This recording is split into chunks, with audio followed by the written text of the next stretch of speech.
Alright, to install the router mount, the first thing you're going to want to do is grab the 4 nuts from the bag.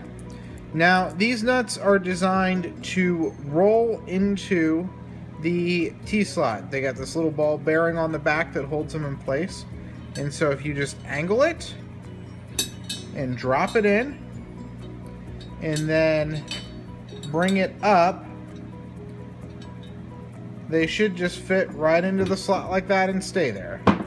So we're going to do all 4 of them.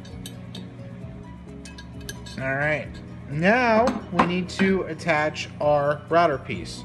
So this is if this is the bottom of your extrusion facing towards the table bed, we're going to attach it like this with the pins on the left hand side.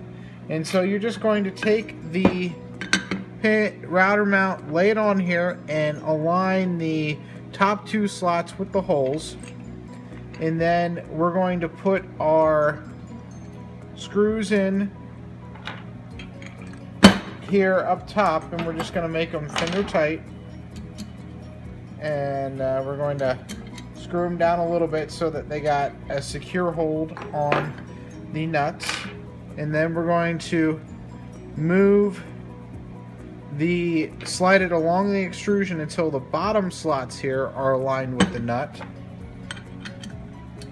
And then we're going to put the screw in and do the same thing for the other one.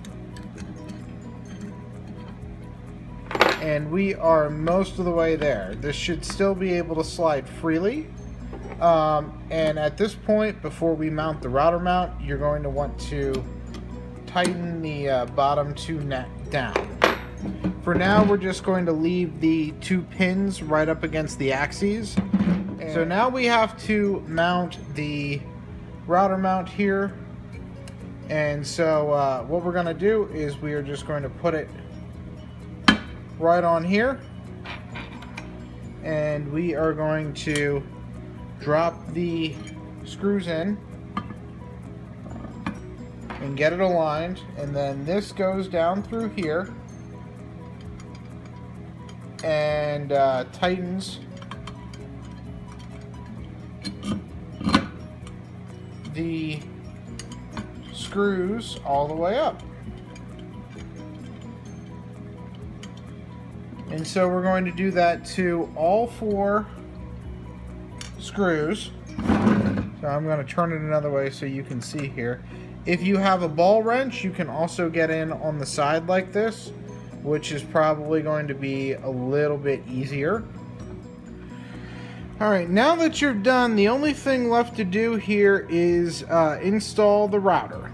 And so installing the router is as easy as taking it out of the fixed base and dropping the module right into here.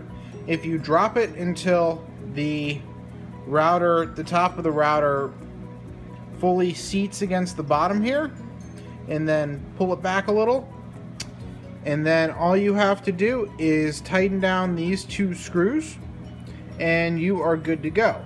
Now, if your router body is having trouble fitting in here, you can open this up a little bit. So back these 2 screws off, and then you're going to want to stick a screw down into here. And if you turn the screw down all the way, you're going to need, I would recommend a 1.25 inch screw at least. You can do it longer. But when it seats against the bottom, it'll push against this lip and it'll pull this piece out a little bit.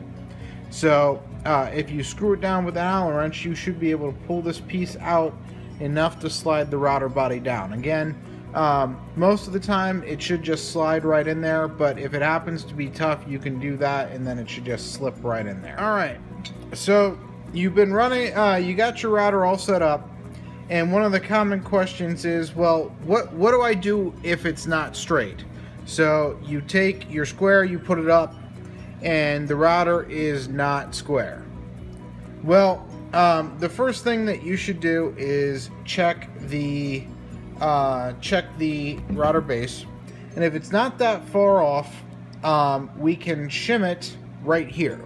So when you installed it, we have these 2 pins that are right here, and the slots that are used for mounting. The cool thing about these slots here is that if we loosen the router up a little bit here,